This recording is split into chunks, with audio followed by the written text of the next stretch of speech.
amb aquesta primera activitat que fem en memòria del testimoni i del llegat de l'Alfons Banda, que pensem fer tot sovint i la pensem fer aprofitant algun dels actes importants que volem fer, tant pel desarmament, per la pau, per l'educació per la pau, i en volem fer d'això una publicació anual que després pugui ser treballada amb algunes activitats per escolars i per esplais de Catalunya. Doncs benvinguts, welcome to Barcelona, welcome to this meeting. I think that will be an exciting meeting, I hope. Pels que no coneixeu tant la figura de l'Alfons Banda, ell, que ens va deixar el 30 de gener del 2014, era educador i pacifista, o com li agradava dir ell, treballador per la pau. Va ser una persona incansable, tenaç, un ideòleg, un gran conversador, una persona honesta, profundament respectuosa i recta. És a dir, una bona persona, però no només una bona persona, sinó una persona bona, de les que canvien el món i de les que ens ajuden a mostrar un camí cap endavant. Pels que els coneixem més, també podem dir que tenia un somriure entre sorneguer, entre irònic i entre bondadors, que és el que mantenim en la nostra retina i el mantenim amb tota la presència avui. Era una persona que tenia un missatge, això també pels que no el coneixeu tant, un missatge nuclear bàsic, i és que els processos històrics són processos lents, són processos que requereixen la seva maduració, però són processos inexorables. La humanitat treballa i la humanitat avança realment amb línies corbes, però cap endavant, i això és el que li agradava dir. Li agradava dir també que qui guanyarà la partida per avançar més és aquell que tingui una tenaç obstinació, que tingui uns ideals i els vulgui treballar. I a més, era una persona profundament honesta intel·lectualment. No li valia dir que una cosa la veia bé perquè eren amics els qui la deien i que una cosa la veia malament perquè eren adversaris ideològics els que la deien. No mirava el qui, sinó mirava el que es deia per intentar avançar sempre en un camí, que era el camí de la resolució pacífica dels conflictes, de treballar per la pau i de l'adveniment d'una cultura que és inèdita després de 10.000 anys de garrotades, que pot ser el tenir d'una vegada per totes una seguretat humana, que és possible, que no és una quimera, que és, això sí, una utopia. És curiós que ens queda en la petjada moltes vegades de persones que en un món de gestors no es caracteritzen per ser grans gestors, sinó grans ideòlegs. En un món ple de velocitat, són persones que els agrada el ritme compassat, avançar, però avançar amb els seus ritmes. I també, no buscant els resultats immediats, sinó sent el que anomenem a Fundipau un pacificador utòpic. I això era el que era ell. Realment és impressionant veure com les persones que deixen més petjada no són les persones que segueixen el ritme del món, sinó les persones que tenen un objectiu, la creació d'una opinió pública, per exemple, en el nostre cas, des de Fundipau, des de la Fundació per la Pau, la creació d'una opinió pública que sigui lúcida, activa, perseverant i que creï una massa crítica. Avui és més important que mai crear aquesta opinió pública i crear aquesta massa crítica de persones que no creiem en la política europea pels refugiats, no creiem en una defensa militaritzada, no creiem en un món on la violència estructural ens porta moltes vegades a resoldre les coses a bufetades. I en tenim exemples ben recents i a casa nostra. Per tant, amb el record de l'Alfons i amb aquest elenc de persones d'excepció, és la primera vegada que a l'estat espanyol s'ajunten 3 persones dels boards, dels consells directius d'aquestes 3 campanyes internacionals i per tant us demanaria que ho aprofitem bé perquè aquest és un acte d'una categoria excepcional. Moltes gràcies.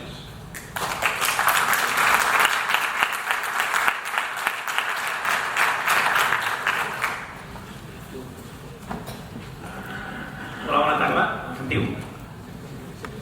Molt bé, doncs a mi em toca presentar els 3 membres del board de les 3 campanyes, diguem-ne, més punyents que tenim ara en temes d'armament. Parlarem i la intenció que tenim aquí és fer un debat. Un debat, primer, explicant una miqueta on estem en cadascuna d'aquestes campanyes, i a partir d'aquí posant preguntes. Jo el que us demano és que no espereu al final. Si voleu fer alguna pregunta, vosaltres aixequeu la mà, quan vulgueu, i ja la passarem la pregunta. Sobretot per no deixar que tot s'acumuli fins al final. No tingueu por de preguntar, perquè jo crec que tenint l'oportunitat de tenir a tres dels grans representants de les campanyes és el moment que no quedin dubtes, que no quedin incògnites, que puguem tirar cap endavant i mirar a veure com podem a partir d'aquí pressionar, fer la feina que després calgui fer a partir de les experiències que avui visquem. Jo parlaré en anglès, preguntaré en anglès, perquè crec que és molt més fluid si al debat tots tenim traductor, i per als que no enteneu l'anglès, però crec que entre nosaltres s'establirà una fluidesa molt més adequada per poder portar una conversa distesa, però a la vegada per veure on estem i què fem.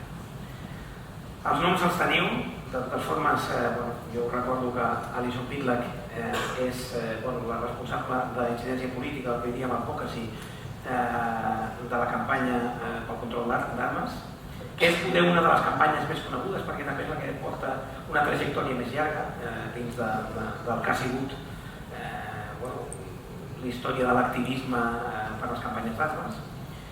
Després tenim a la Beatrice Finn. Ella és la directora de la campanya per l'abolició de les armes nuclears, una campanya que està molt d'actualitat, evidentment, perquè d'aquí uns dies, com sabeu, el president Obama visita Hiroshima, que va ser una mica el començament de tota aquesta batalla nuclear, que per tant està més al candelero que d'altres. I tenim el Thomas Nash, que és membre del board, del patronat de la campanya de robots assassins, que és poder la més nova, la més recent, la més desconeguda, i que moltes vegades jo mateix, estan dins de la fundació per la qual primera qüestió, els drons, no, això és un pas tècnic. So, first of all, thank you for coming, all of you. It's a great pleasure to have you in Barcelona and have the three campaigns here. I think for us it's not only an honor, but it's also the way in which we can influence our public opinion in terms of explaining why is it that we need international networks to really be sure that we can achieve something in the short future, hopefully in the short future, on campaigning. My first question would be an introduction of all your campaigns, but I will start by the arms campaigns. We know that we have a treaty. Yes. It's 3 years right now since we have this treaty.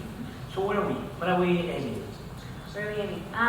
Well, it's a great week to be here talking about the Arms Trade Treaty, because just over the last few days we've had 2 new countries come on board as states parties, Zambia and Georgia. So we've now got a total of 85 countries that are a state party to the Arms Trade Treaty, and it was very much a rapid entry into force for this treaty, and we've been very pleased to see a lot more countries continue to come on board with it over the last several months.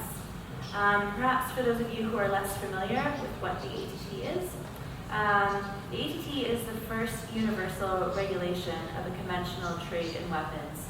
Prior to the ATT, you had many countries with national export control laws. You had regional agreements, such as in the EU, but the ATT was really an attempt to harmonize and bring up the standard of arms control around the world.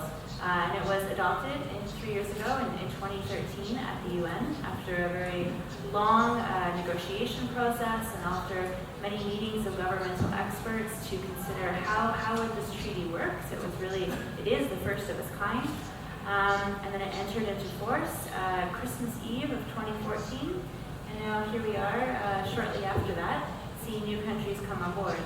I think that there are, we're definitely in a very much a new phase with respect to the ATT, because we have countries now who are trying to figure out, how do we make this work? We signed up and we want to do well by it. How do we make it work in our national capacity? And so we've seen very positive examples countries who have a lot of history of good export control or import control, working together with other states parties who have less capacity and experience in this area. This has also been a big priority for civil society to try to share learning and experiences across countries going forward.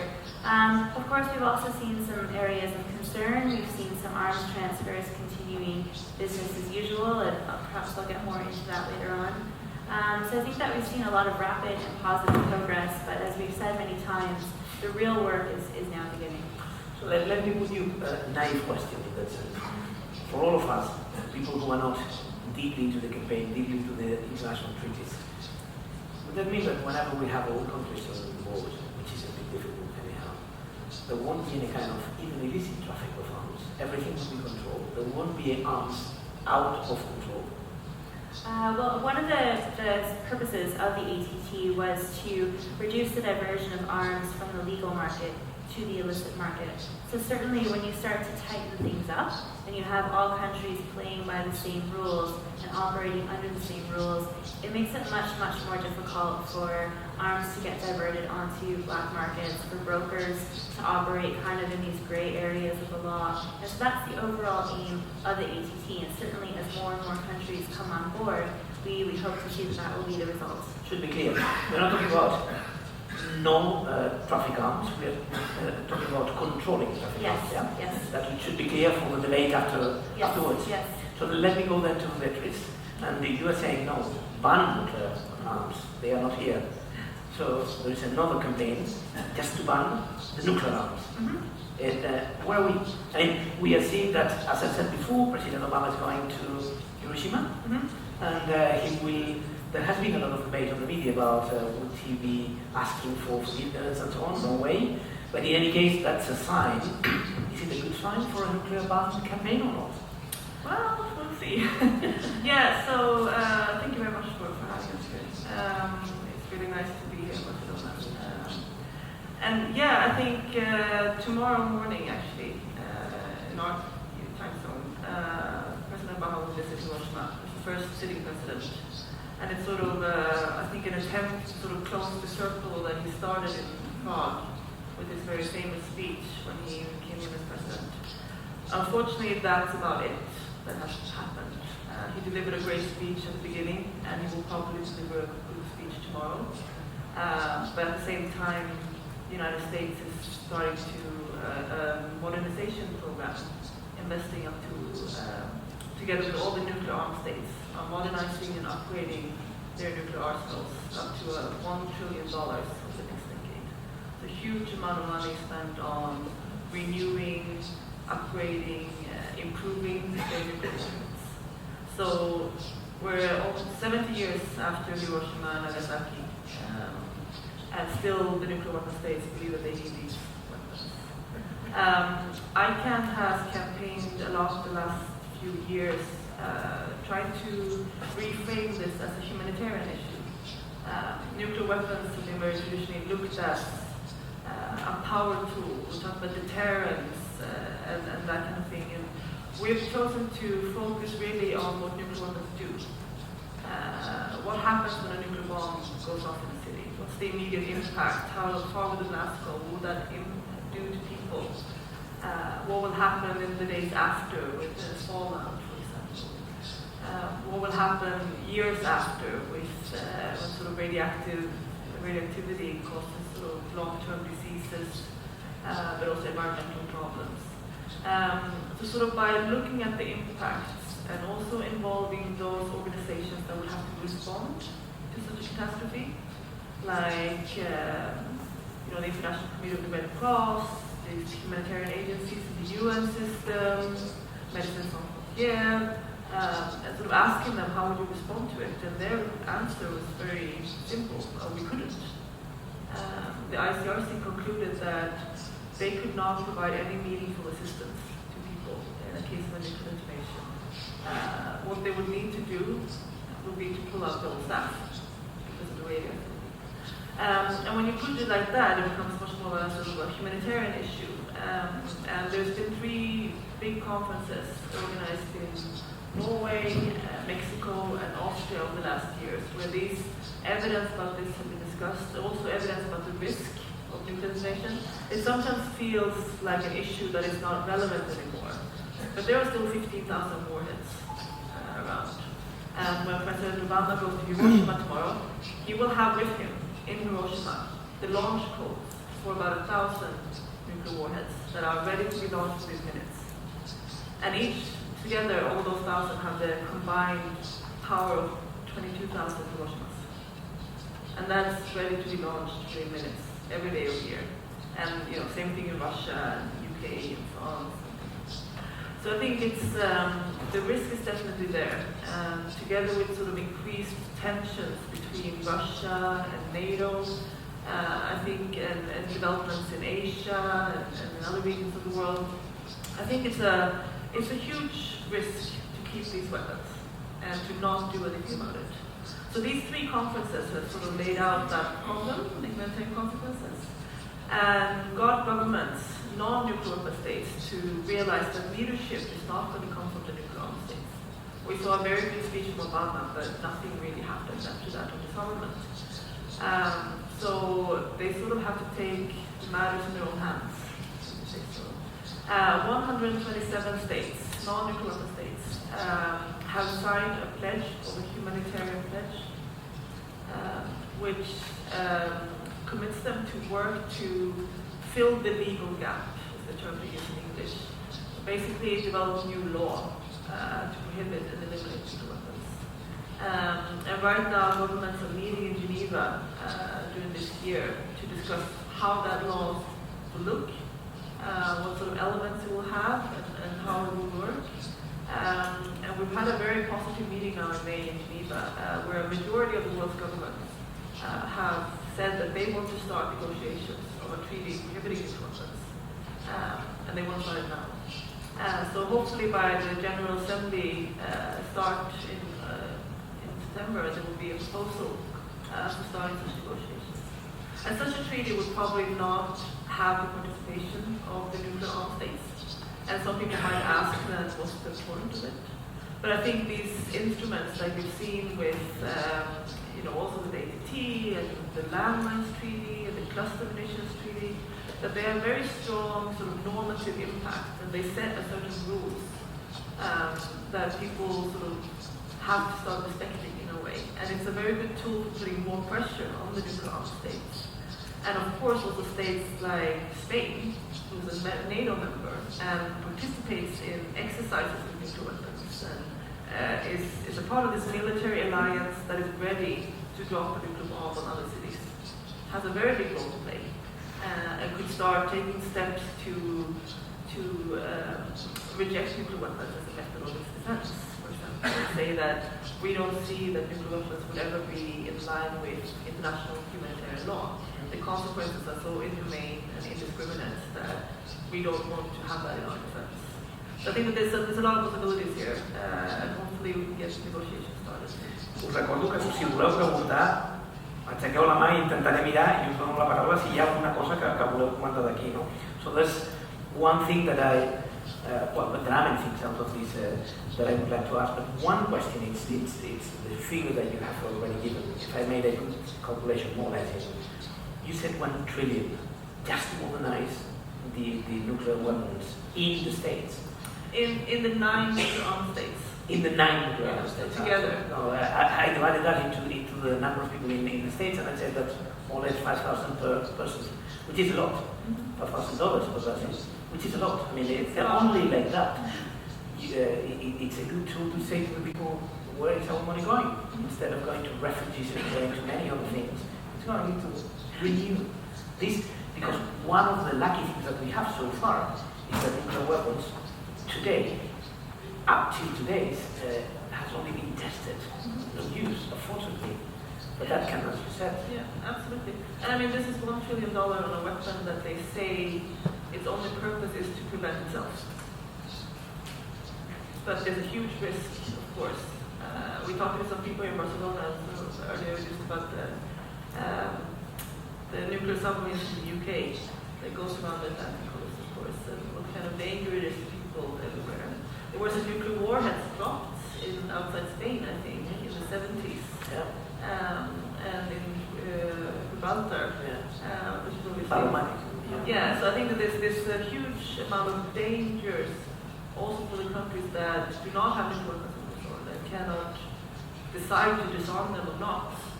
So I think for us it's very important to highlight that this is a responsibility of all states.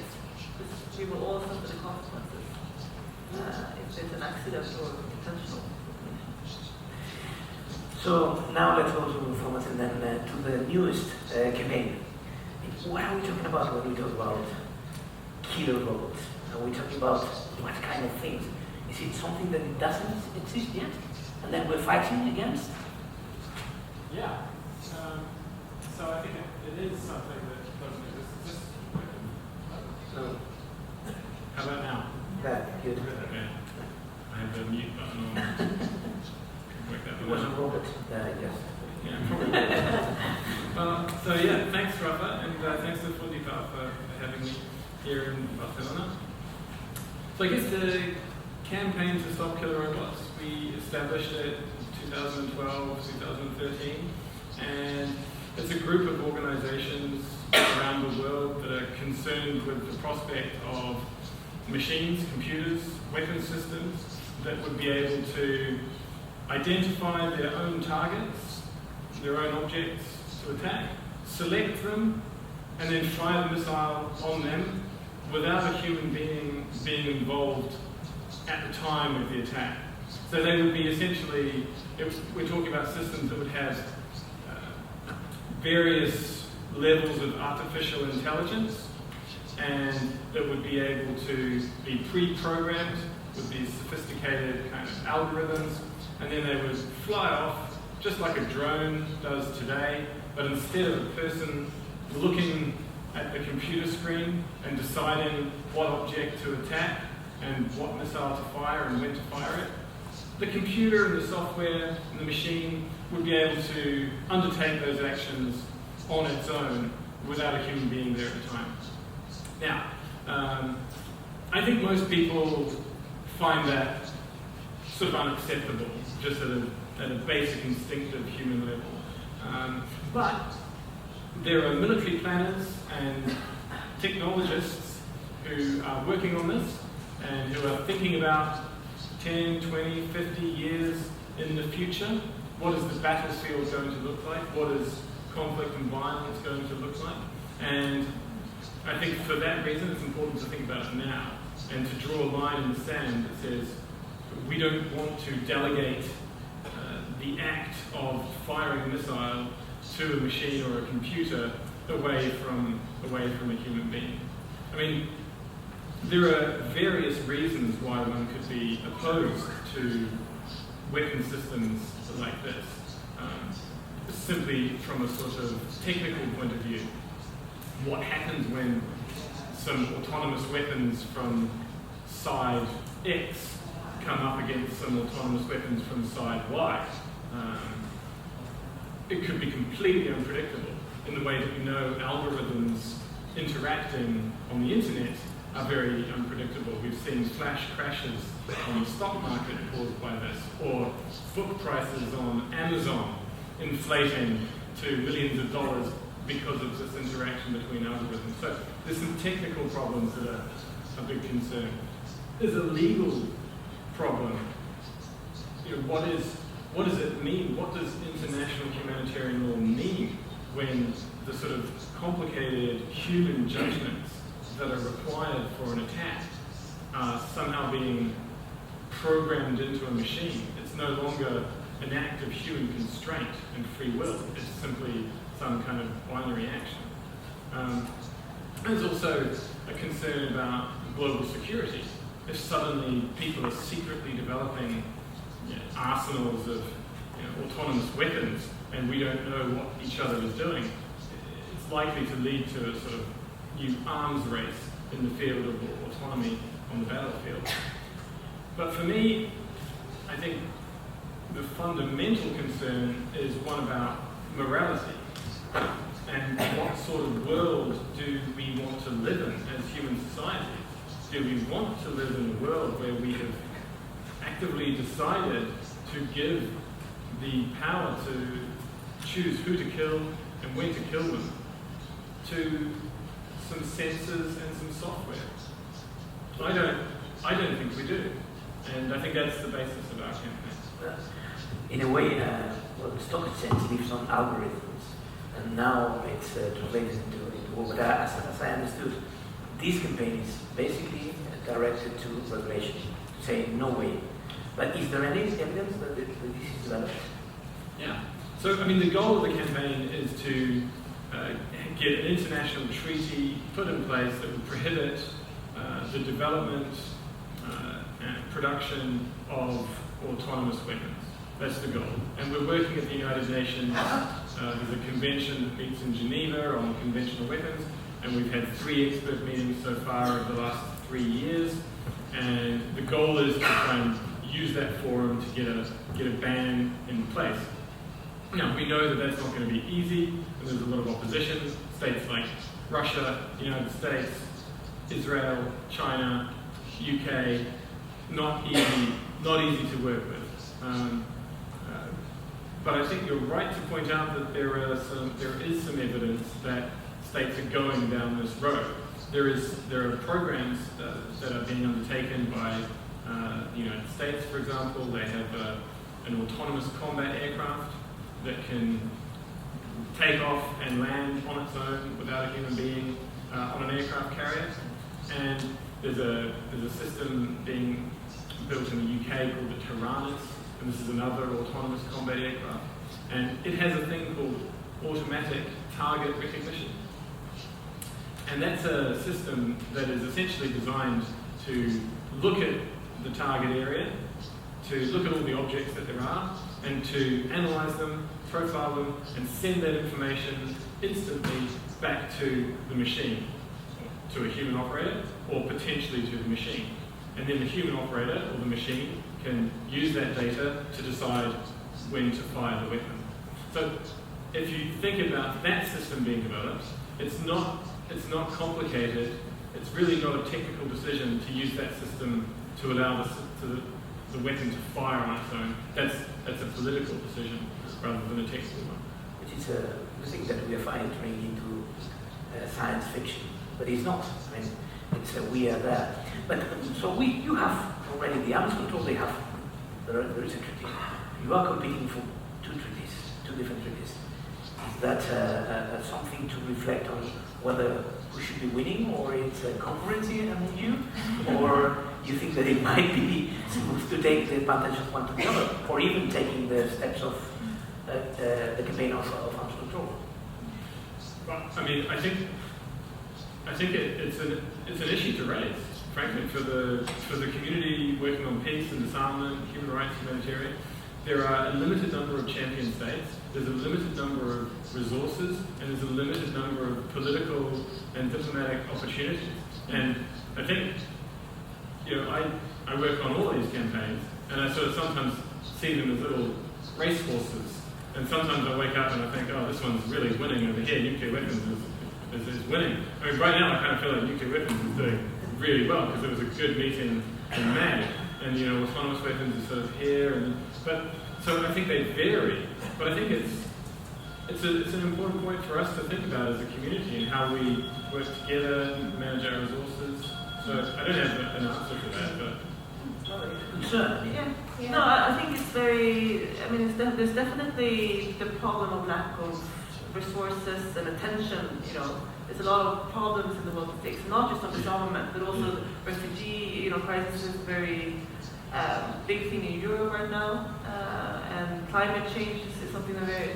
So I think it's important for us to not demand that people focus on our own costs, but also to sort of see that, and also with these sort of campaigns that are even older, cluster missions, landmines. I think we've learned a lot of lessons. What worked, what did not work. How did those campaigns manage to achieve their goals?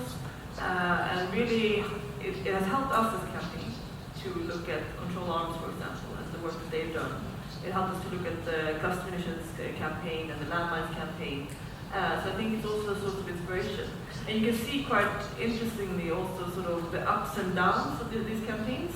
When you have momentum and it feels like everyone in this sort of peace and disarmament community is talking about this one issue. And then maybe you get the treaty and then it's a little bit like the next sort of campaign comes up and tries to get their treaty, and then you go into implementation phase. So I think it's all we're in very different stages.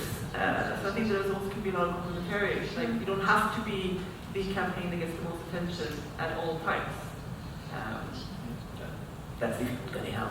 Right. Oh, I wasn't putting myself in the way of saying, if I was Obama and I was hearing all of you, so what's the priority if I have to have one? So you will say mine. And that makes the whole issue. But let me Actually, I would probably say nuclear weapons. Yeah. I will. You? Yeah. That's great. Because I think, You're very generous. No, but I mean, You won't get your objectives. No, but I mean, I work on the nuclear campaign too. And also I think Obama is a guy who, I mean, he knows about nuclear disarmament. He's going to Hiroshima. I mean, I think it's a real problem. I think it's a sign that the position of President of the United States is not as powerful as maybe we think. If a guy who actually probably in his heart does want nuclear disarmament has just failed to do anything, and in fact has probably gone backwards over the term of his So presidency. let's go to that. I mean, has he gone backwards? I mean, when we talk about Iran and let's say situation of saying, okay, we have to make a deal and so on. What's the situation? Where are we? I think he's made, two things that he made progress on. The New START deal with Russia, which was the first sort of thing that he achieved. It was something that was long overdue, the next sort of reduction amount. It hadn't happened for a long time between the US and Russia. So I think that was very positive. But that was achieved pretty much on almost his first year as president. And then there was, of course, the deal with Iran, which was a positive step. But we must not forget that there was no nuclear weapons in Iran. Not a single nuclear weapon was disarmed. Quite the opposite, when you looked at that negotiating table, it was Russia, US, UK, France, and then on Germany, for example, who has nuclear weapons stationed, the NATO nuclear weapons, and the EU, who's representing all these nuclear weapons interests, sitting on one side. They have almost all the nuclear weapons in the world. And then Iran, who had no nuclear weapons. I'm not saying that Iran wasn't a problem, it was. And this was a very big deal. But no nuclear weapons were disarmed. And I think that he's made some progress on non-proliferation.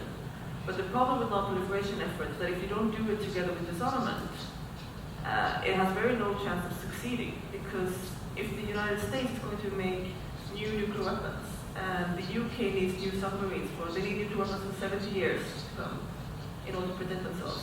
How can you say that North Korea isn't allowed to, or Iran isn't allowed to, and these aren't allowed to?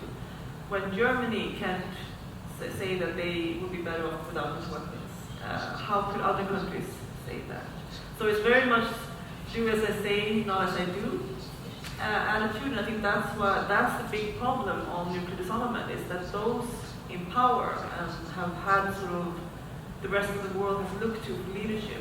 Only the nuclear armed states can disarm. We've heard many times. But they don't really want to give up their own weapons. They just want other people to give up their chances of having weapons. And then you can never make progress, really. Well, Alison, let me return a bit to the answer. We will return to all these issues.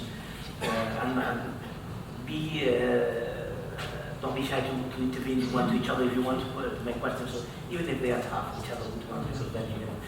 So we have a treaty. Yes. Very good. We have some countries who have time. The treaty is legally binding so far because it has reached 50% of the countries that should be 50 signing. ratifications. 50 ratifications. That's it. Sorry for that. But so who is selling arms in Syria? How can they do it? I mean. Well, no, that's a great question. I feel that so Syria was often sort of the model that we gave quite often when speaking with media or with the public when the treaty was being negotiated. People would say, why are you doing this? What's the point? What would it change? And we would often say that, imagine if there was a treaty that would prevent the sale of weapons going into a conflict such as we're seeing in Syria, where they're being used by the Syrian government against its own people. So it's always kind of been sort of the scenario that we would want to prevent by an arms trade treaty. Unfortunately, the ATT came up a little bit too late, I think, to really stop the influx of weapons that were going into Syria. And so now we're looking into future situations. How can it be preventive and prevent future Syrias from happening? Do you have examples of these countries in which we can use the treaty just to push the countries not to sell arms? Countries which are at risk, which have heavy human rights abuses or whatever. Do you have ideas and say, well, yeah, we think that we can improve the situation in these countries? Well, I think where we're seeing a lot of kind of dialogue and discussion about this is on how weapons are being proliferated, usually across North Africa. Weapons that are going into Yemen, that have gone into Syria, and how they're kind of making their way across the top of the continent. And now they're being picked up by groups like Boko Haram and other terrorists. And I think that we're seeing, as a result of this, actually, a lot of African governments who are feeling kind of the heat from these actions and are taking, the brunt of these attacks, really trying to tighten their policies and proactively change this. They're not always the big exporters, but what's interesting and important to highlight about the ATT is that it's not just an exporters treaty. It really is a treaty that has obligations also for countries who are importing weapons and for countries who have weapons passing through their territories. And you kind of need all these pieces of the jigsaw puzzle to work together for it to be really effective. So let me put the question in a very practical and sensitive issue for us. Spain can receive arms from any country. No one could be blamed for selling arms to Spain. Those arms then can be privatized, and then out of that, the government will have no responsibility for that. Oh yes. Well, so when Spain is importing weapons, someone who would be exporting to Spain would want to be looking at the risk that those weapons would be used in X number of different ways that the treaty specifies. And among that list of things are, acts of genocide, war crimes, violation of human rights and international humanitarian law, gender-based violence. I think it's quite likely that Spain would pass the risk assessment, I would hope. But hopefully, but we don't know whether so I don't think there would be as much of a problem there. I think what we are concerned about right now is that some countries, and unfortunately Spain is among them, have been continuing to export weapons to countries like Saudi Arabia, which have a really appalling record of human rights abuses in their own country, but also in how they and their coalition partners are using arms right now in the conflict in Yemen. And so this is where, this is kind of a big issue for our campaign right now, is trying to hold countries like Spain and several other EU countries accountable to their obligations under the treaty and to stop selling arms to Saudi Arabia. And is this accountability, and this for all the debates, is this accountability based on civil society, or do we have, because they have signed the treaty, kind of legal obligation that can be brought to the court? It's absolutely a legal obligation. If you've signed an international agreement and you are a state party to it, you are bound by its rules.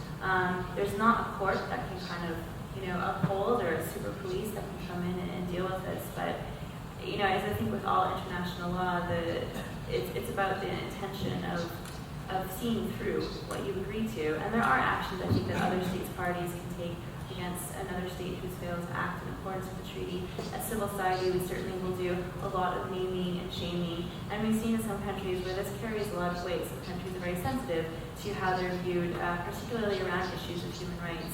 So there is, in some places, quite a lot of space to move practice and positions. I don't know if you would want to weigh in on... My feeling on the arms trade treaty, frankly, is that if a state has signed the arms trade treaty, like Spain, I don't think this is a legal obligation, but I think that a state that has signed the arms trade treaty should not be selling arms to a state that has not signed the arms trade treaty. I mean, if you're taking on a legal obligation that says this is how I manage the transfer of arms, then it seems crazy to think that you would then sell arms to a country that hasn't. It doesn't believe in it. I mean, it's just so. I don't think anybody who has signed the arms trade treaty should be selling arms to Saudi Arabia.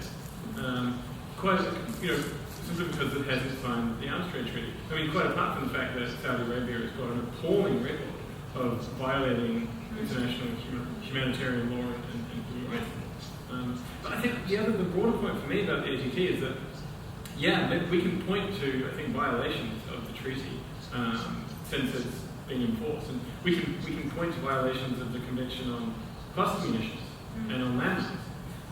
And I think sometimes this can be used by some to suggest that these treaties aren't working or it makes no difference.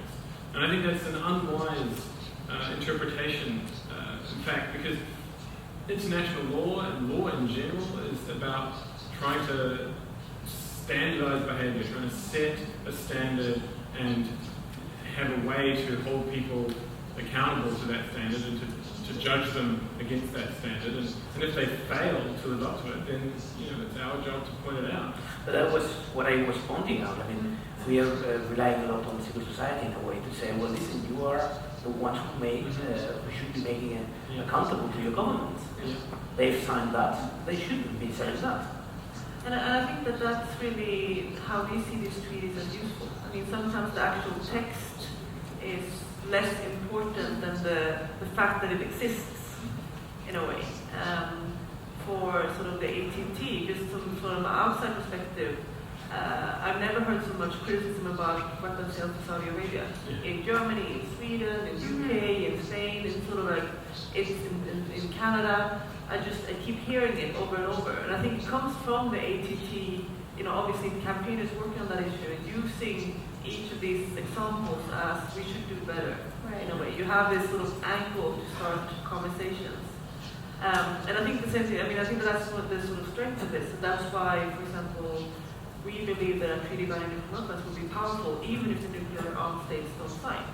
Just earlier this year, for example, North Korea tested a nuclear bomb earlier in the year, but they also did a missile test, which was heavily criticized. The UN Security Council met again, did some statement, angry words from the Security Council. And just 2-3 weeks later, the US tested nuclear missile. It's not a word. Because we accept their nuclear weapons in a way. We just, they are allowed under the Nuclear Non-Proliferation Treaty, in a way, to have them. Whereas North Korea, we said it's unacceptable. So I think that with a treaty banning nuclear weapons, we will start looking at US equally unacceptable. Every time they would modernize, for example, there will be an international community saying, shame, that's really bad. And that would give sort of power to civil society, who have been working on these issues for a long time, but doesn't get listened to in a way. The sort of anti-Trident movement in the UK would have some sort of new kind of momentum. They can point to, there's an international treaty, which my government is not signed on to and is opposing and is acting contrary to. It just gives more strength to civil society to raise awareness, gives possibilities to media to cover it. And I think that's how we change mindsets. For us, the treaties are tools to change mindsets about this. I sort of see it as like trying to, all these international norms, it's trying to drag kind of the sort of morality, generalized collective human morality, drag it up a bit, and there's forces trying to drag it down. Yeah. My God, there are, all the time. So when we talk about these forces, because you have mentioned, I think it was what you were saying, the States, Russia, Israel, are we always talking about the same countries? Probably not in nuclear, but more or less. Often. Yeah. Not always. Which means heavy industry, heavy private interest, or is it more public political mind capacity to say we want this to be strong? Or both? I think that's a big question. But I think, unfortunately, we have to acknowledge that many states, most states, have a political and military elite that works very closely with capital and commercial industry to basically maintain a system of government and society that allows their interests to prevail. And so we're up against, when we work on disarmament, weapons issues, we're up against an extremely significant challenge that's embedded within a wider structure. But I think that doesn't mean it's impossible to take this line of attack focused on weapons issues and disarmament, because I think it is a fundamental human question. The way in which we decide to kill each other, the way in which we decide to fight, it says something about us. It says something about our society. The fact that we decide to fight says something else about our society, something also fundamental. But I think trying to force people into this extremely uncomfortable conversation about how we decide to kill each other and when we decide to kill each other it's our duty, it's our responsibility as human beings to have that conversation. And I think it can only lead to greater scrutiny and greater control over the use of violence. One of the things that you have already said is that the main point of the campaign is to change minds. Yeah, but unless we change minds, there wouldn't be any possibility to succeed in a way. I can imagine how do you work in countries with nuclear weapons, Israel, for example, or which is not accepting whether they have or not, but you, in your website, you recognize that at least there should be something there. It's not a very well-kept secret. I don't think that they want it to be a secret either. I mean, they don't want to confirm it, but what's the point of having nuclear weapons if nobody knows it? I mean, then they don't protect you then, because if you don't know it, then... I kind of thought it might be the best bluff in the world, If they- where actually they don't have nuclear weapons, but they're kind of saying, no, we don't, but maybe we do, but we don't actually, and then everyone thinks they do. That could be another strategy for Yeah, maybe. But even on conventional weapons, it's also difficult working in some countries. Like, for example, Control Arms is headquartered in New York, which is in the US, and while the Arms Trade Treaty is about foreign trade in weapons, somehow in the US, the very powerful pro-gun lobby managed to successfully conflate the ATT with domestic gun control. And of course, they were able to raise a very powerful lobby against the treaty. So even while there were some senior diplomats who were trying very hard to try to get this thing to work, or more or less hard to get this thing to work, we were also up against a very strong opposition force within the U.S. who, even to this day, I think would like to see the U.S. withdraw its signature from the ATT. How do you work?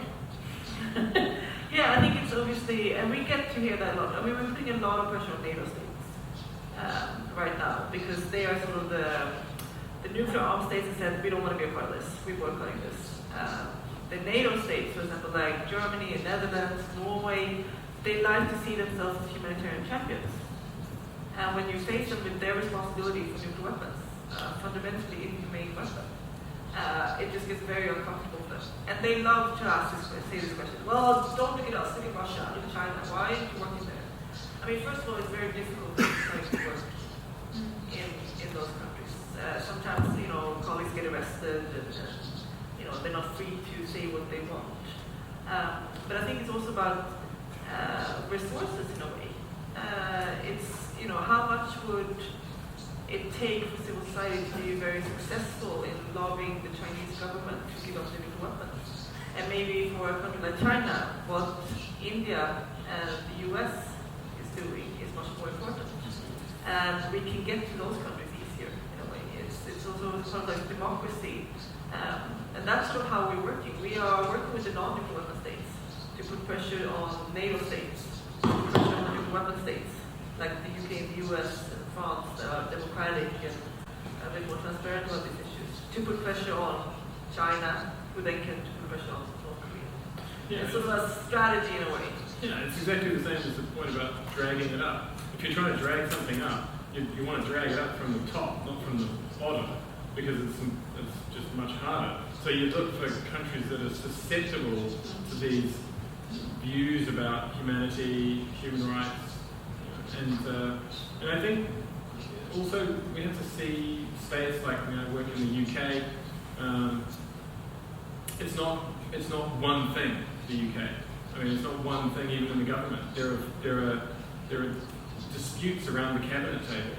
There are a range of views, and so I think, for me, I think the treaty banning nuclear weapons, that is going to cause debates within the political parties. We've already seen that in the Labour Party in the UK, but also within the Conservative Party. And those are debates that wouldn't be happening if this international context outside wasn't forcing those debates to happen. So I think there's a lot we can do to make life awkward for those that want to keep the status quo and create space for a different kind of narrative and discourse.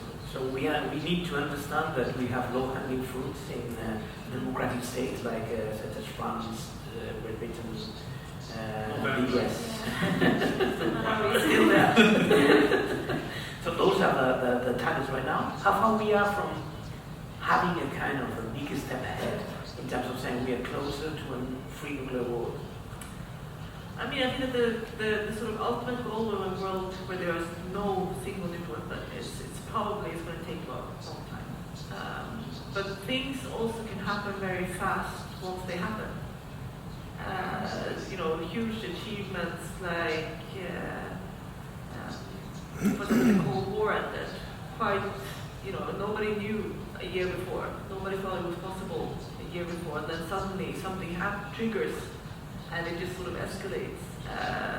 See, for example, the sort of legislation around gay marriage around the world right now. It's just sort of like one after one after one. This is a fight that has been going on for a long time, and there's suddenly there's a big shift in mentality. So I think it can go quite fast. There's obviously things that are quite interesting in a country like the UK, where there's a strong movement against Trident. It's a financial issue, and then you have Scottish independence sort of like hanging over this whole issue.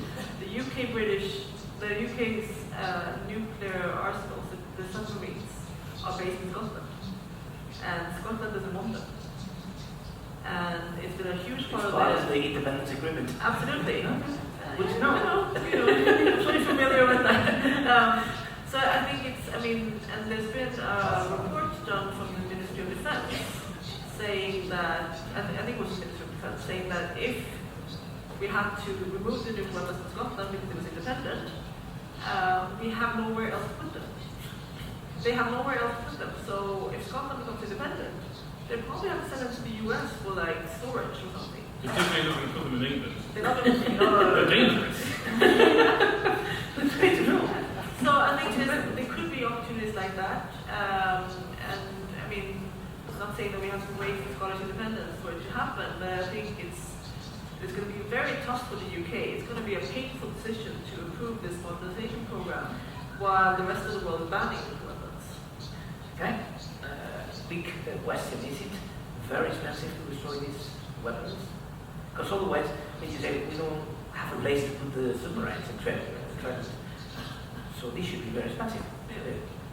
Yeah, I think everything nuclear related is very expensive. So this means that it's an excuse just to keep it, or? I want to make my. I've always wanted to say this because it's something that we've heard from this person who's a nuclear disarmament activist in New York, Alice Slater. So she always says, in terms of the practical process of dismantling nuclear weapons, it's not a problem. Just put them in molasses. Molasses, I don't know how you say that in Spanish, but it's a kind of, normal, same, yeah. Just these big vats, because once something's in there, once a machine or a piece of equipment's in there, it's never ever going to work again. So, just put them in molasses.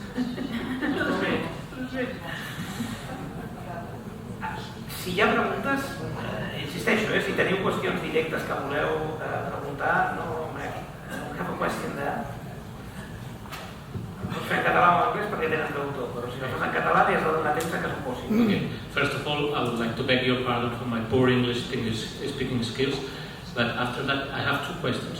One of them being, if we are seeing some military powers developing, let's say, autonomous weapons, and we are seeing the nuclear states renewing, modernizing its arsenals, and we are seeing how in several regions of the world the different countries are devoting more and more of its GDP to the arms race.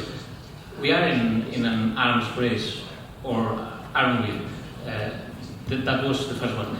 And the second one was, I have read about the autonomous weapons issue, and of course I'm very worried about its military implications. But I have also read about some sort of autonomous crowd control technologies or riot police use for this kind of autonomous weapons, and we are very worried about that too. So if you have more information, please. And for the first one, many of you, the second one probably is much more addressed to your knowledge. Want to answer? Yeah, I can just answer, are we in an arms race?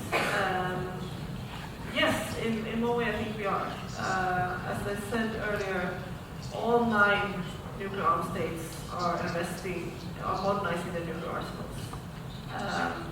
The US is developing this new type of nuclear weapon. They don't like to say that it's new, so they argue that it's just slight modification, but it is pretty much a new type. Smaller, what they call more useful. That will be stationed in, for example, Netherlands and Germany, Belgium, Italy, and Turkey. It's a part of the modernization program of these B-61 bombers, airplanes. And that, for example, is because they are battlefield nuclear weapons. They're not the sort of long distance, from the US pointing at Russia. This is sort of weapons meant to be used in battles. So of course there's like counter responses then from Russia. India and Pakistan is obviously also working on their weapons. China has been rumored to actually be the only country that physically increases the number, not just making them better, but also the number of nuclear weapons. So yeah, I think you can say that we're seeing a nuclear arms race, and it's particularly worrying because of sort of increased tensions between NATO and Russia, between sort of India and Pakistan. The Middle East is obviously a very, very difficult region right now. Sort of tensions between North Korea, South Korea, Japan, back to the US. I mean, it's sort of like this kind of spider web of different relationships. And why this is so dangerous, I mean, obviously, we have huge numbers during the Cold War. And we might have smaller numbers now, but we have more states with nuclear weapons now.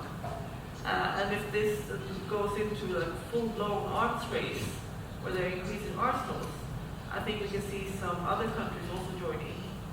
Maybe sort of starting to want to go nuclear weapons. Let me put a point here before we go to the other ones and know whether you want to say something about that.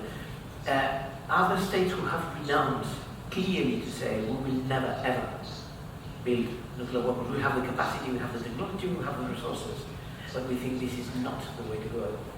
Well, that's what we want to do with the BAN Treaty, really, because we have this nuclear non-proliferation treaty, but it doesn't really reject nuclear weapons completely. It's sort of a bargain between non-nuclear weapon states and nuclear weapon states. They sign a treaty saying, we will not develop nuclear weapon states in exchange for being sort of allowed to have nuclear energy. And because you promised, and the nuclear weapon states promised to get rid of their weapons, but they haven't. It's over 40 years old, the treaty, and they still haven't done it. So it's not really, we don't want nuclear weapons permanently, and that treaty was temporary. It was only for 25 years, and then it was extended.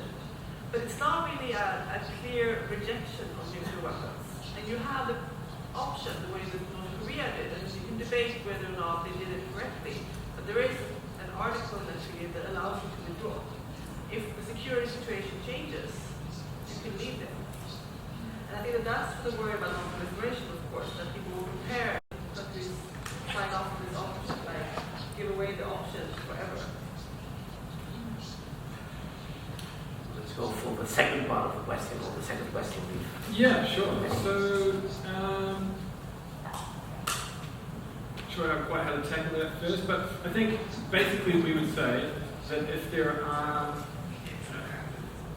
autonomous weapons, it doesn't matter whether they're being used in conflict or outside conflict. So whether they're being used in the context of international humanitarian law, human rights law, they're unacceptable. So we're not thinking that a treaty banning autonomous weapons would only apply to conflict. And I think that the fact is that if these systems are developed for use in conflict, then it's very likely that they could be adapted or developed specifically for use in situations of domestic law enforcement, policing, crowd control. I think there's some other concerns around sort of crowd control stuff in general, which goes beyond autonomous weapons stuff. Remotely piloted drones delivering tear gas, I think, is a near-term prospect. I think the Indian government has got some of that stuff. Also, directed energy systems that basically could be used either as a fence to surround an area, and then as soon as you get close to it, you just get really, really hot because it's basically a big microwave ray. Those systems they exist, could be used.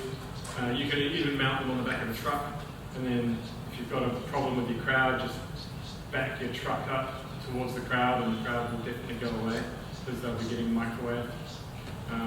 So I think there is that area of sort of crowd control agents. The idea that the lethality of a weapon can be sort of moderated by the user. I think it's another area that is not quite captured here tonight, but of great concern, I think, to us. That also came up in the Arms Trade Treaty negotiations. There's an article of the treaty that outlines exactly which weapons and weapon systems are covered by the treaty, and there was a very strong push, particularly by Amnesty International, for many years to include items like this within the scope of the treaty. And ultimately, unfortunately, they were not included, and there were many arguments as to why that was the case. But I think there is, as a result of that, kind of a body of research and policy papers and thinking that's gone into how those items could be regulated or controlled. Whether it's autonomously or otherwise. Let me put you a question on. There's a question here? Yeah, okay. So let's go for the question and then I'll put mine. Well, the microphone goes. I would like to know a bit on one of the aspects of the campaign, which is not normally known by people, which is not related that much to communication, policy making and so on, but to intelligence. So probably we'll go for this question, and then I'll put you the question to all of you. Yeah? I prefer speak in català.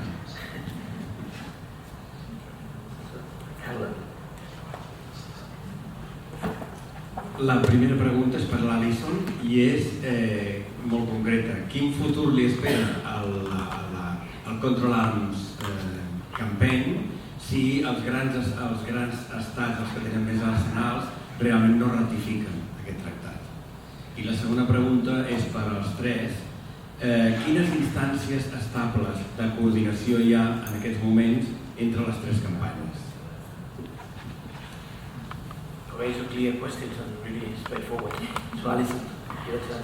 Yeah, well, the campaign's not going away anytime soon, so that's the good news. Well, that's bad news. No, we're not going anywhere.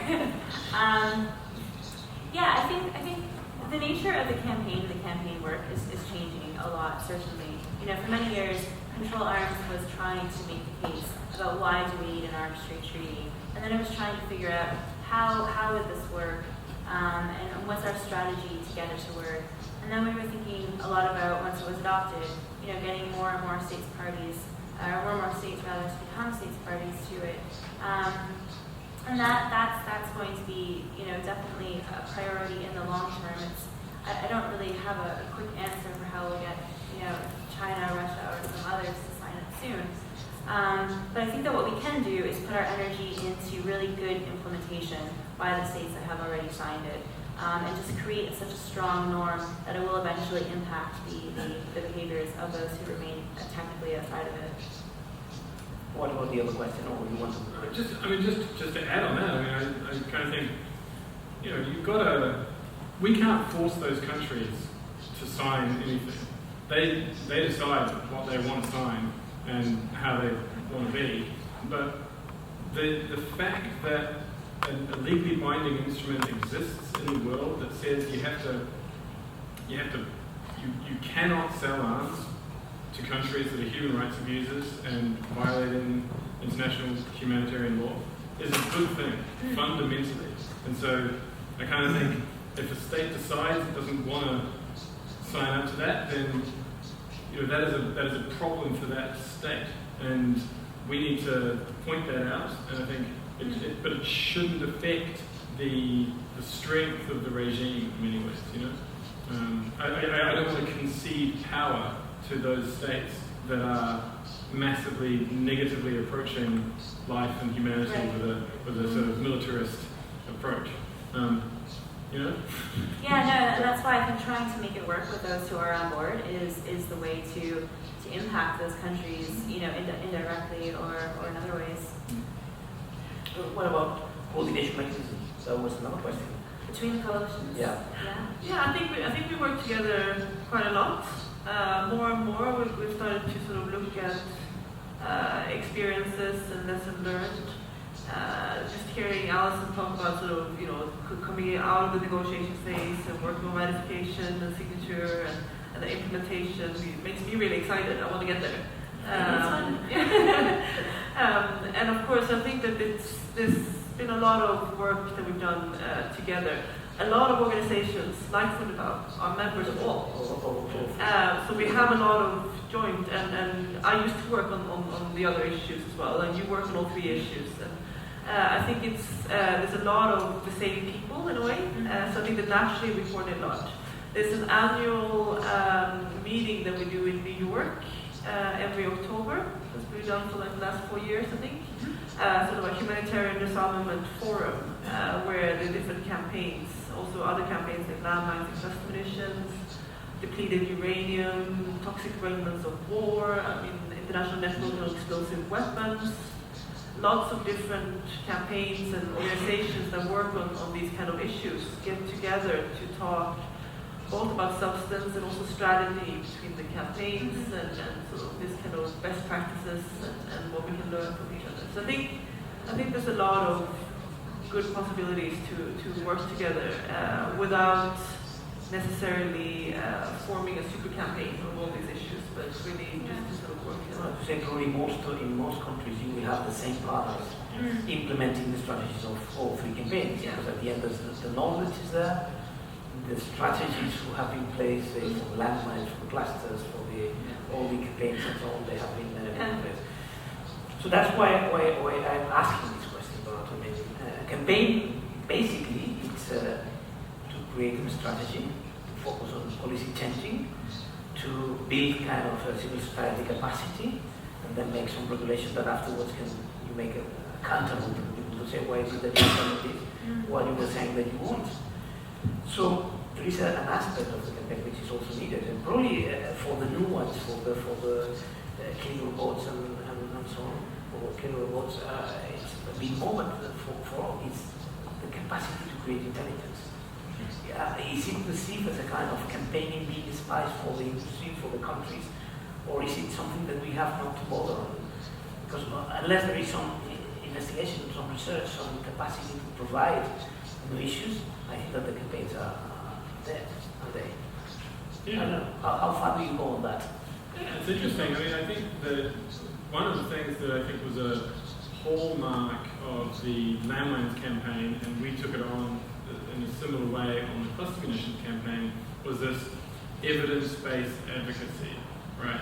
And it's this idea that everything you say to a diplomat or to any public meeting, you have to be absolutely sure that you know what you're talking about, that you've got the evidence to back it up, and that you're confident that this evidence is being gathered in a good way and will stand up to scrutiny. And I think, most of the campaigns that we know would probably have that same kind of slightly cautious, conservative approach to data. It's this idea that be careful with figures, be careful with statements. Don't sensationalize things, because the problem is bad enough. It doesn't need to be spun. It's bad. It stands on its own feet, I think. So I think that's definitely the case. And I also agree that the most important thing of a campaign is human intelligence. Basically, it's individuals. Like I think if that forum in New York that Beatrice was referring to was struck by a drone or a bomb or something, it would be very bad. Don't give them ideas. For the campaigns. I think they must have thought of it. But because it's the human beings, the intelligence, the experience, the relationships of trust and confidence between people. Those are what make us effective or not effective in our work. And just on this sort of intelligence and research knowledge, I think for us in the nuclear field is particularly important because nuclear weapons are surrounded, they're like these mythical weapons, magic almost. A lot of people talk about Hiroshima and Nagasaki as the atomic bomb, it's like it was some kind of natural disaster that it just happened to them. We don't say that the US nuclear bomb, we sort of use phrases that kind of removes the responsibility for it. And the same thing, we have this perception sometimes of nuclear weapons that when a nuclear bomb goes off, it's all over. The world is over, as we know it. Nuclear war, normal people, everything. And it's just like, that's not true. The cities of Nagasaki and Hiroshima today are doing well. They recovered. Not everyone dies in the city. And I think that's... Even though there are heavy consequences for the population. Absolutely. Oh yeah, of course. But I think that's why sort of we need to, we've been focusing so much on the humanitarian consequences and looking at the facts. Like if one bomb goes off, and we've had this in ICANN in the movement. A lot of people who want to talk about total nuclear war. This nuclear winter concept, everything. The climate will, the ice age, and we will all die.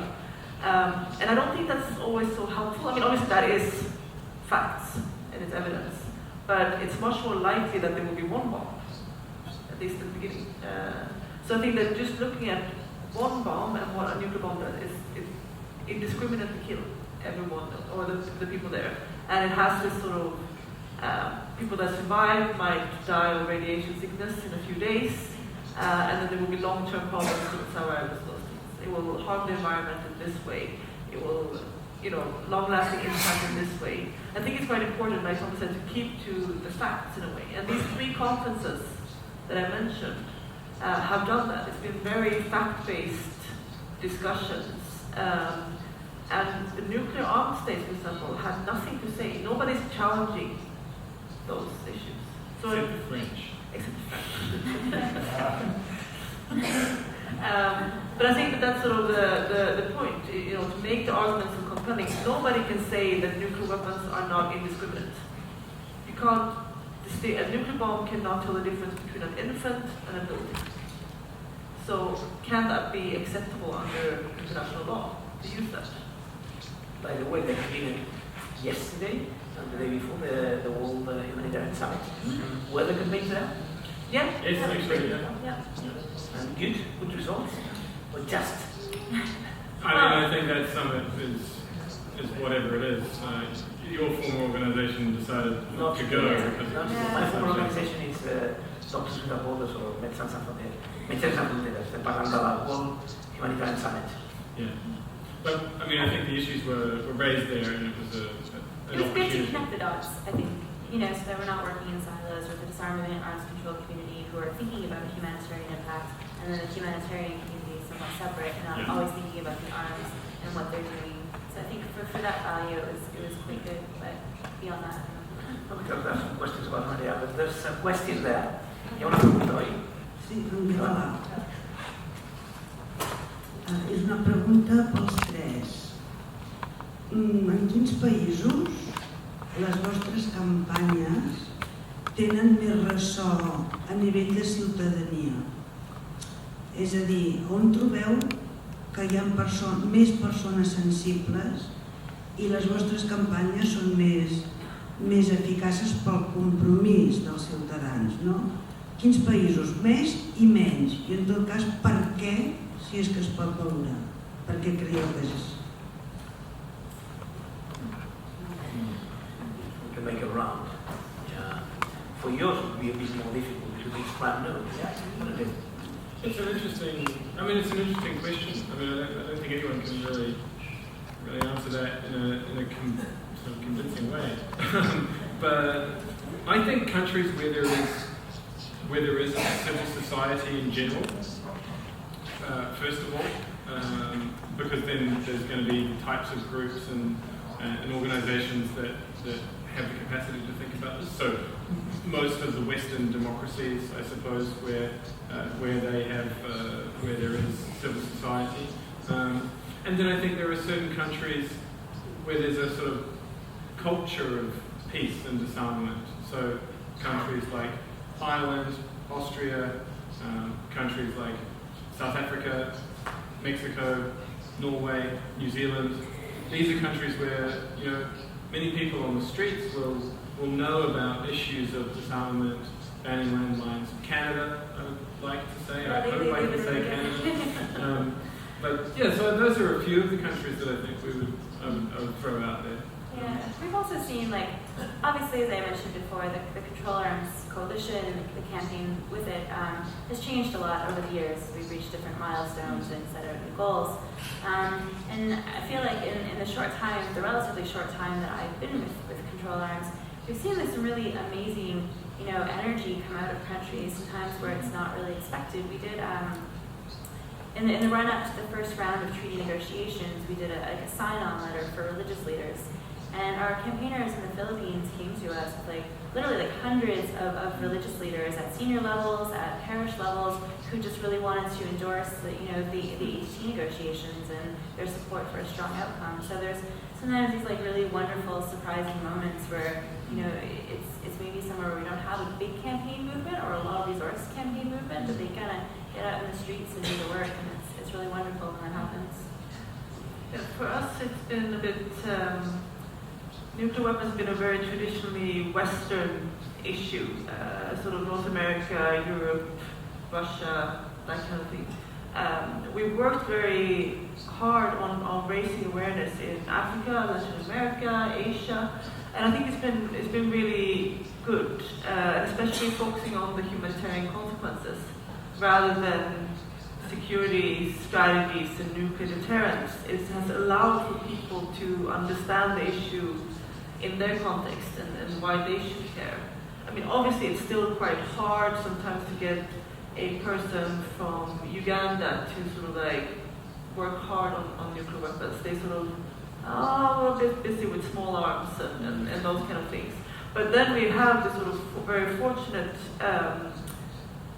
help of the people that have worked on other campaigns, like Control Arms, like landmines, like cluster munitions, that are very receptive to these issues. They get it very fast, they understand, and they have their constituencies. So I think it's been a lot of progress on raising the issue in new contexts. Let's go to a common question there. You have a microphone already? So go ahead. No sé si s'ho he explicat, perquè és un tema molt important, però aquestes comissions que parlant de les nacions i que el cap no es camina, no es fa, jo crec que no és el camí encertat, perquè només és qüestió de despatxos. Aquest tema s'ha de portar al carrer de la mateixa manera que aquí a Catalunya s'ha fet córrer a tot Catalunya amb molts de vots per sortir d'Espanya, doncs de la mateixa manera, amb una cosa que espero que els independentistes comprendran, no és que digui que valgui o no valgui, però que suposant que valgui no té comparació amb el de les armes atòmiques. S'ha d'agafar un camí correcte, s'ha d'aixecar el poble a tot el món. És una vergonya que després de 70 anys d'haver mort aquella gent que, per cert, podien haver tirat les bombes en algun lloc i després dir mireu el que pot passar, però no, de cop sobre la gent. I si ara l'Obama allà i encara no s'agenoia, Déu-n'hi-do també. Doncs ja dic, no es tracta aquí de donar conferències d'un contra l'altre. S'ha d'aixecar el poble a tot el món. La vergonya, precisament, avui que el món és ric, avui que els ginys ens poden estalviar a treballar i inclús aquesta queixa de que no es treballarà, es treballarà poc perquè cada vegada estem en una època que va brillant més, hi ha més riquesa. El que passa que s'ha de quitar també aquesta trastorn que hi ha de que vigilarem molt que ningú no robi. El que s'ha de vigilar és que ningú es pugui fer ric lícitament i pugui tenir milions de vegades més que un altre. Mentre es puguin fer rics il·lícitament, llavors sí, s'ha d'ajudar els pobres. Les persones han de tenir tothom un dret i no es necessiten d'aquí endavant. Jo crec molt bé que abans d'acabar mig segle el món no serà necessari que hi hagi més. Espero que també, però esclar, a l'hora de desmuntar això, crec que és possible que si els pobles ho demanen, perquè a qui li convé. Si un vol marxar, doncs no hi ha necessitat de matar els altres. Bueno, Gracias. I think it's more a concern than a question. I think that it's, for you, Beatrice, that would be great. All the people going onto the street saying, well, this is no longer acceptable. Yeah, They have the capacity to do that. yeah. I think. Obviously, we want to engage as many people as possible. You're going to need a very strong sort of pressure from people. But I think for us, the key to get that is just organize. Alone, it's very difficult to change anything. Together, we can change a lot. So I think that the way that we work, for example, with a coalition, a campaign coalition, consisting of NGOs, like Fundipau, for example, that can we can have it on an international level, on a regional level, national level, and a local level, and have information flowing up and down. I think that's a very good model. We are a few people in ICANN, not a big staff team, for example. It is impossible for us to mobilize 10 million people. But each of our partner organizations, the NGOs on a national level, have their constituency. They could be religious communities, it could be humanitarian communities, environmental communities, and together they can push this issue in their surroundings. So I think that's the a way to mobilize the most people and to channel that energy, because I think that sometimes we've seen huge effort of people on the street, but if it's not organized in a way, and if you can't channel that energy into a political solution and a strategy, they sometimes end. Yeah, I want to thank you for the comment, and say that I share your anger at the problems in the world, and I share your sense of frustration at the apathy from many people to respond to these things in a meaningful way. So I feel you.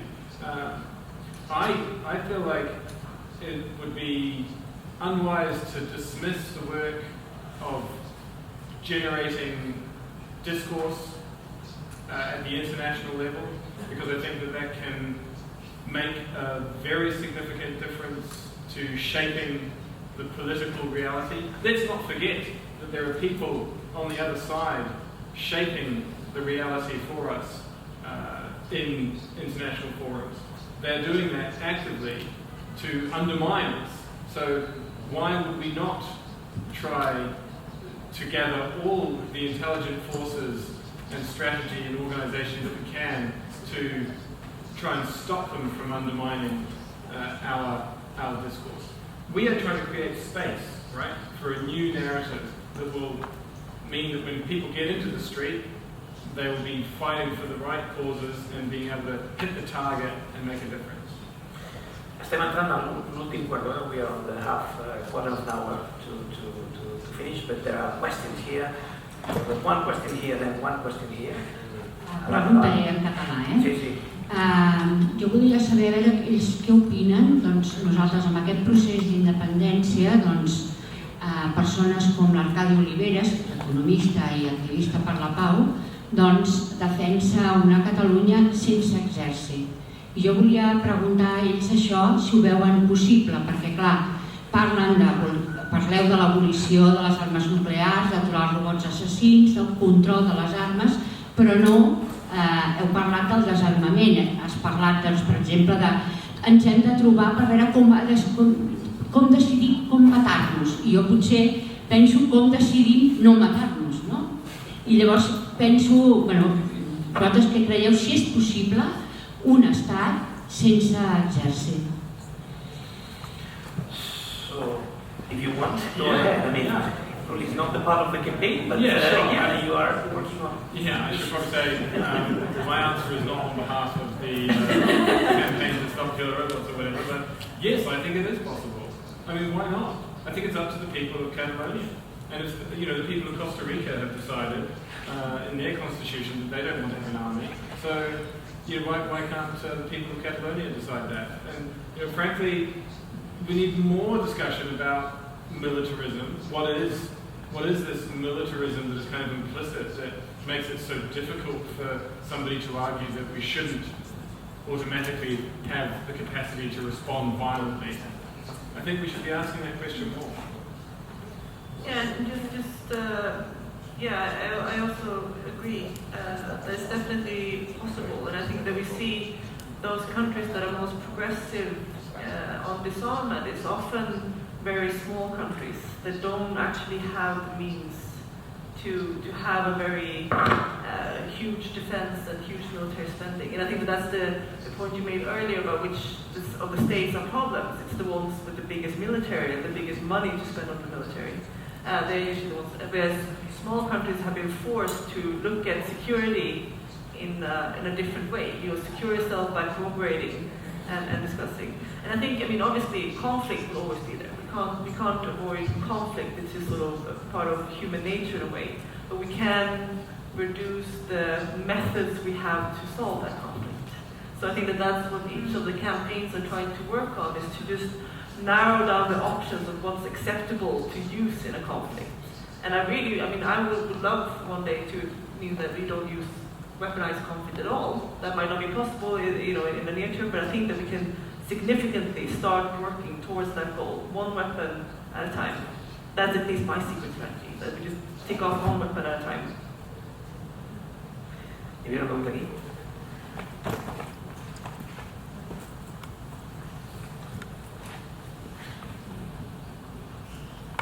Bé, la tasca que feu és fantàstica, no cal dir-ho, és necessària i pretén conscienciar a la societat civil, bàsicament. El que us pregunto és si aquestes idees les podeu... There are politicians working on these summits and then whether you can address it directly, which I think is part of your aim, but that's absolutely... Well, and I have to say that we do quite a lot of bilateral and direct work with politicians. This includes, government officials and diplomats as well as parliamentarians, and that, a lot of what we do is mobilize our campaign members to have those dialogues with their own governments as they understand the national context a lot better than sometimes we do at the top level. I want to tell a short story in relation to that about the Austrian foreign minister. Because the Austrian foreign minister, he's a young guy, Sebastian Kurz, and he's like 29 or 30 or something. And he, when you're the foreign minister of Austria and you go to a big meeting with other foreign ministers and prime ministers, you're not the most popular person in the room. Not everybody comes to talk to you. They're all off talking to John Kerry or whoever. When he went to the big nuclear meeting last year in New York, he was very popular because his country was putting forward this pledge for a ban on nuclear weapons, this humanitarian pledge. And our friend who worked in the Austrian government, the ambassador, he told us that his minister had rung him up and said, "This was amazing, Alex, this was amazing. I had such a great time in New York. Do more of this nuclear disarmament," because everybody wanted to talk to me. So I think this can happen, right? He was, John Kerry called him twice, obviously to yell at him and criticize him, but he was really excited, like twice, he called me twice. So I think that's really, for us it's also about, we work a lot in the United Nations with diplomats, and it's very technical, and it's a challenge to make it understandable for politicians and attractive for politicians. So we definitely work on and that's why the treaty banning nuclear weapons is a good idea, because almost all governments agree that a world without nuclear weapons is the way to go. They just don't want to do anything. So it's very easy for diplomats and people in power to use all this language to confuse people. Well, we've said this in the UN there, and we're doing this there, and we're working on the nuclear security summit here, and it all means nothing. It means that they're not doing anything.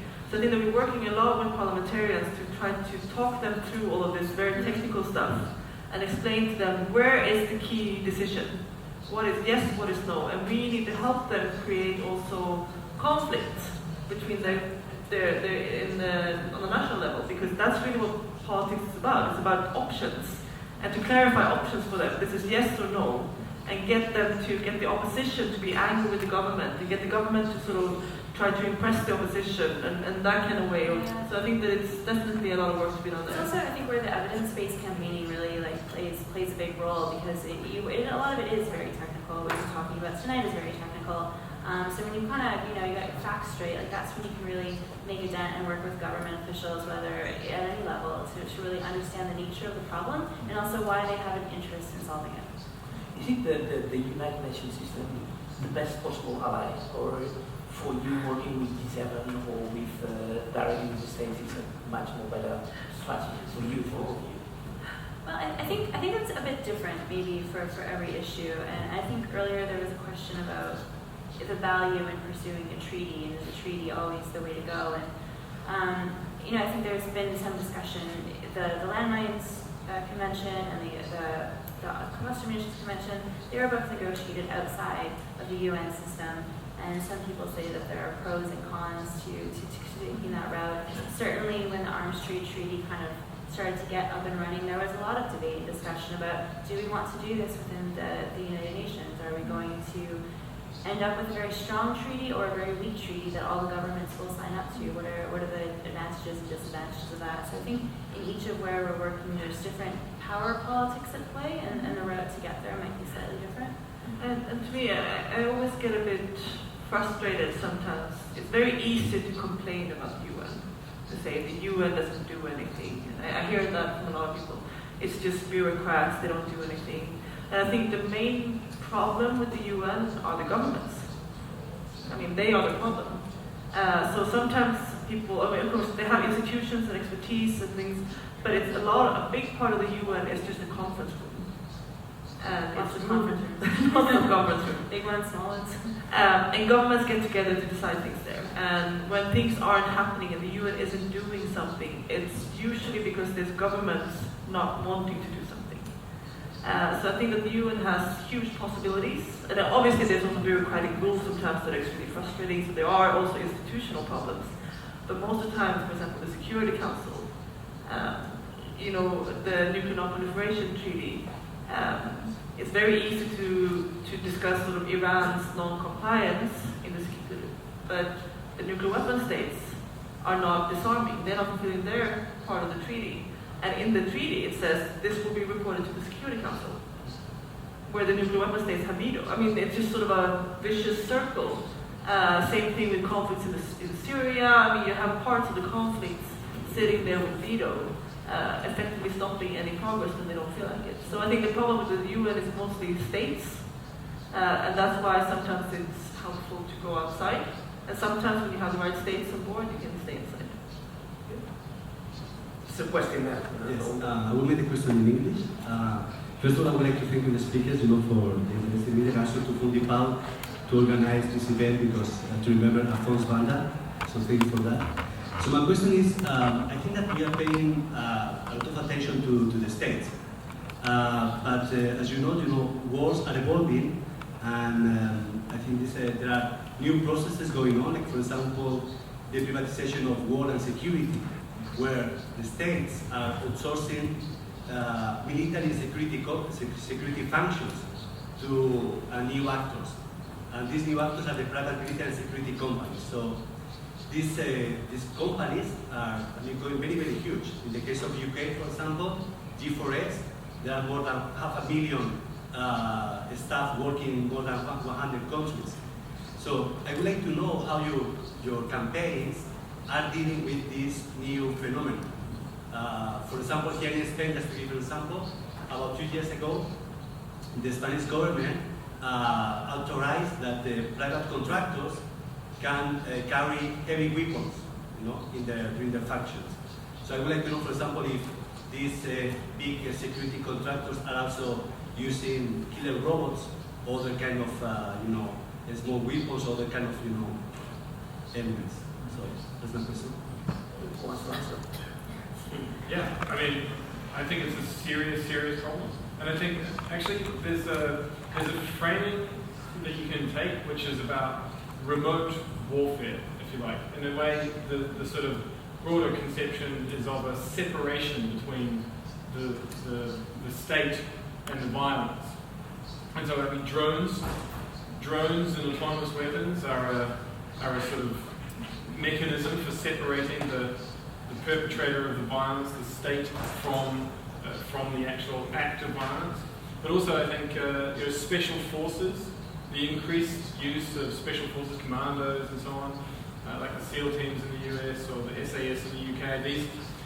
These special forces that are not open to public scrutiny or even parliamentary scrutiny in some cases are going out and undertaking essentially acts of war without the authorization of Parliament, without anybody even knowing. And I think another aspect of this kind of remote warfare is as you were noting, the private security companies and private military companies. And I think the accountability there is almost zero. And I think there is this emerging framing around remote warfare that brings together these different aspects that I hope will start to be cultivated in other countries and become a sort of globalized framing in which to challenge that increased separation between the state and the violence. Yeah, perhaps just to add to that, I think it's a hugely overlooked issue and a hugely overlooked problem, and nobody seems to have any clear ideas on how to start to grapple with it. But I speak with many colleagues and friends.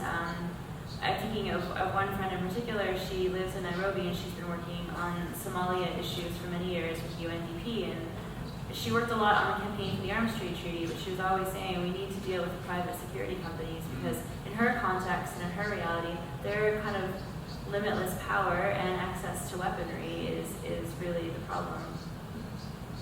In the nuclear field, it is obviously a different dynamic. It's quite state-centric, and it's not an easy thing to carry around on the street. But of course, I mean, the private companies do play a very significant role in terms of the financing of nuclear weapons. There's a huge industrial sort of complex that are fueling the production through finances, and there's some parts of the missiles that are, Boeing and all. You have all these companies, the usual Honeywell and the bad ones, that are producing these weapons. And we work through that. We try to sort of tackle that from the financial angle, through divestment campaigns. We have this campaign called Don't Bank on the Bomb, which in a way you can go and look and see if your bank invests in these companies or not. I mean, there's a huge sort of movement on ethical investments, and we're trying to sort of work that angle. There's been banks that have divested from these kind of things, and they do research. There's been research done and seeing sort of exactly where the money goes to and things like that. So we do an annual report where we update, so people can feel that you can also influence with your bank accounts in a way. And if you can cut funding to these companies, you make huge progress on the sort of interests that we heard, talked about earlier, like, Obama really wants to do some things, but there are very powerful interests behind that won't let him, and this is a way of getting to them as well. It's a long road, of course, and sometimes it feels like, my pension fund isn't that much, so, but I think that just raising the awareness and start shaming banks and pension funds for investing in nuclear weapons is a good way to do it. Última pregunta que tenim per aquí, i amb això tancarem. I was telling the last question that we take, and then with those, I will ask you to make a pragmatic approach to hear from Barcelona. What would be your aim for what you will hear to say? I have to look for that one single thing before we close. But I also want to talk about to ask you about one specific question about actuality and news. But anyhow, pregunta. Bona nit. En català, crec que a Catalunya tenim una oportunitat històrica de fer un país del segle XXI. Això vol dir un país sense exèrcit, perquè sabem que els exèrcits no poden defensar-nos de cap atac nuclear, atòmic o tecnològic. Per tant, els exèrcits són una amenaça a tota la humanitat i són un risc grandíssim. Hi ha un equip que estem treballant en aquest tema que es diu Estat de Pau. Jo recomano que entreu en aquesta pàgina web, Estat de Pau, perquè ja teniu preguntes i respostes, perquè la gent té por de viure sense exèrcit. S'han ficat tant al cap la idea de que un exèrcit es pot defensar que és molt difícil treure-la. Cap exèrcit es pot defensar. Els exèrcits són la millor amenaça que tenim per a la supervivència de la humanitat i, evidentment, per la supervivència de Catalunya. Si aconseguim tenir un país sense exèrcit, podrem demanar als demés països que desarmen també i serà una forma d'avançar cap al desarmament i una humanitat més justa i més pacífica. Gràcies pel comentari. Any comments on his reflection? Go for it. Come on. We need you. There's not enough countries like Catalonia in the world. There's not any.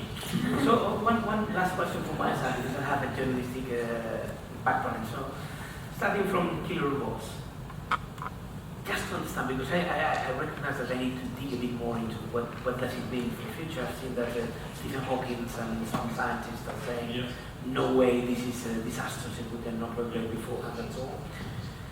Would that mean that if there would have been killer robots right now, a field intervention would have been possible in Syria, for example? Meaning, are the armies considering killer robots as a kind of armies, just to avoid the lives to be taken in the war? Yes, I think the one of the rationales behind drones and similarly behind autonomous weapons is to lower the risk to your own military personnel. But the question is, when you lower the risk to your own military personnel, do you actually raise the risk for civilian populations on the other side? And do you actually raise the likelihood of military action and violence being undertaken in the first place? And I think probably you're going to find in the future, if these weapons are developed, they will be used. Generally, apart from nuclear weapons actually, most weapons that are developed get used. And I think that's why we're saying these need to be prohibited now before we sleepwalk into a world of our science fiction nightmares. Patrice, what about nuclear risk right now? What's the worst case scenario? The risky place that we have right now, is it? We've been told that Pakistan, these arms could be going into terrorist groups and so on. So is this a bigger risk, or there are some others? Yeah, I think that the risk is increasing, definitely. It's not a huge risk. It's not like 50% likelihood that we will see a nuclear detonation in the next 5 years or something. But the risk is definitely greater than zero.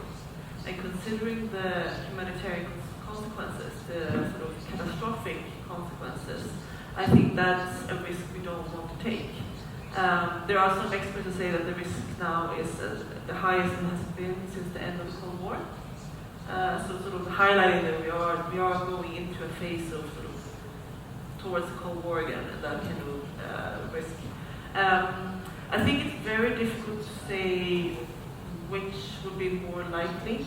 I think it's all speculations in a way, but definitely there's journalist Eric Schlosser wrote a book, Command and Control, a very good book about nuclear sort of safety and security issues in the United States, which is one of the few countries that actually make these things public.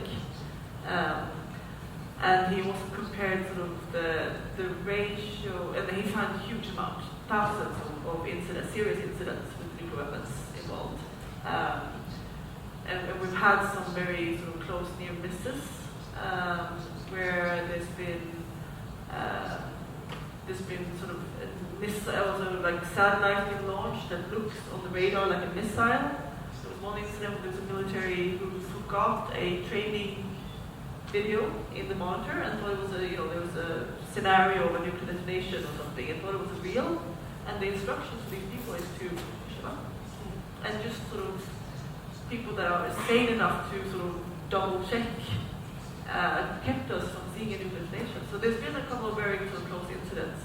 And with these safety and security issues in the US, Eric Schlosser compared the ratio of industrial accidents in a country like the United States, for example, a country like Pakistan or India or Russia, and they obviously have a lot more accidents like that, but we don't have any information from this country, so we don't really know.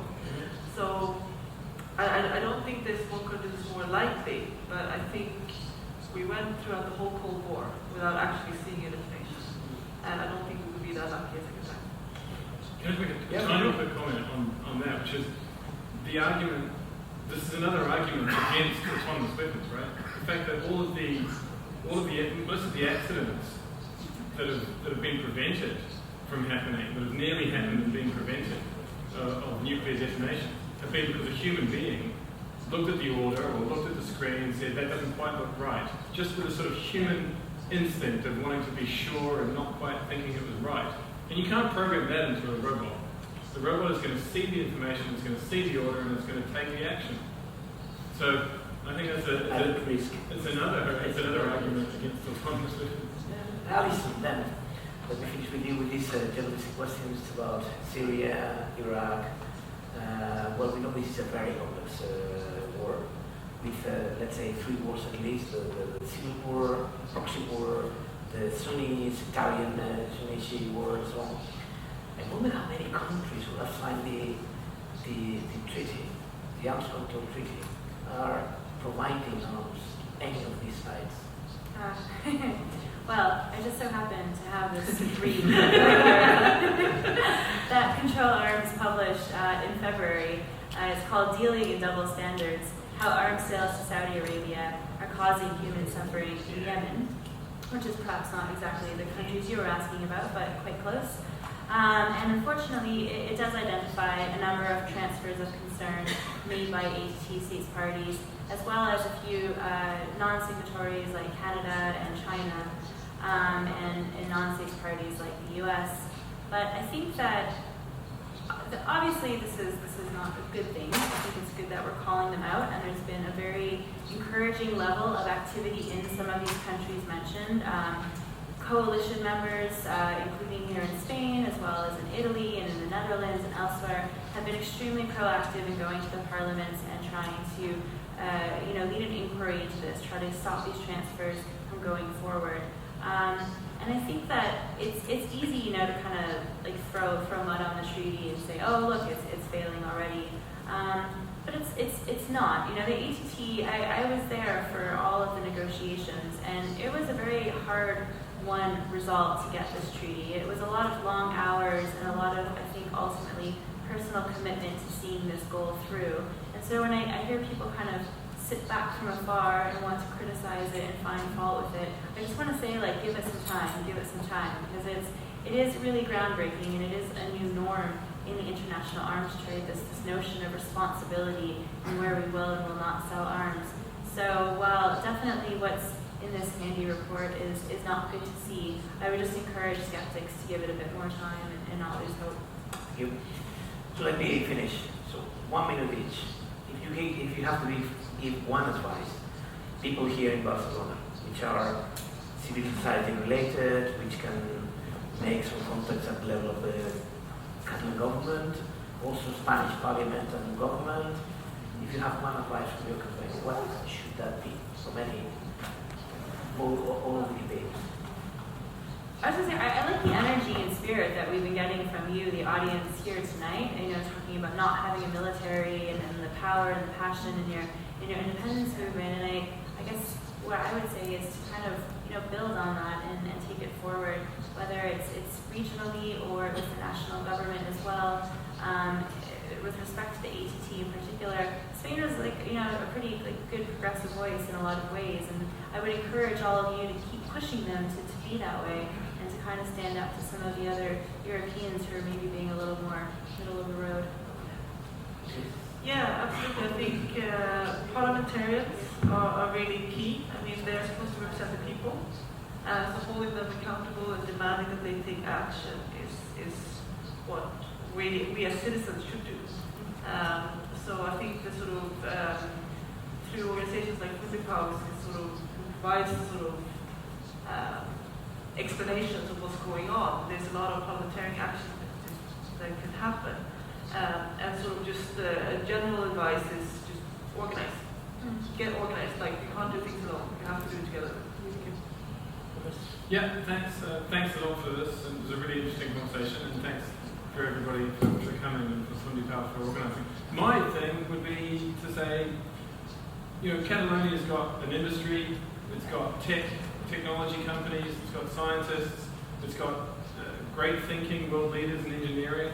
So let's talk to those people about autonomous weapons, autonomy, artificial intelligence being used in the military and in weapons, and get them to think about the ethical considerations for them as scientists, engineers, computer scientists, and make decisions about their own work and whether they want their own work to be used for this stuff. And I think most of them will say no, and it would be really good to get that message coming from Barcelona and Catalonia. So, thank you very much, Thomas, Beatrice, Alison. I think it has been a luxury, un plaer tenir 3 persones aquí d'aquestes campanyes. És una oportunitat única. Jo crec que ens han donat prou informació com perquè la podem portar endavant, i el que demano és que agraïm un aplaudiment el que han fet. Thank you.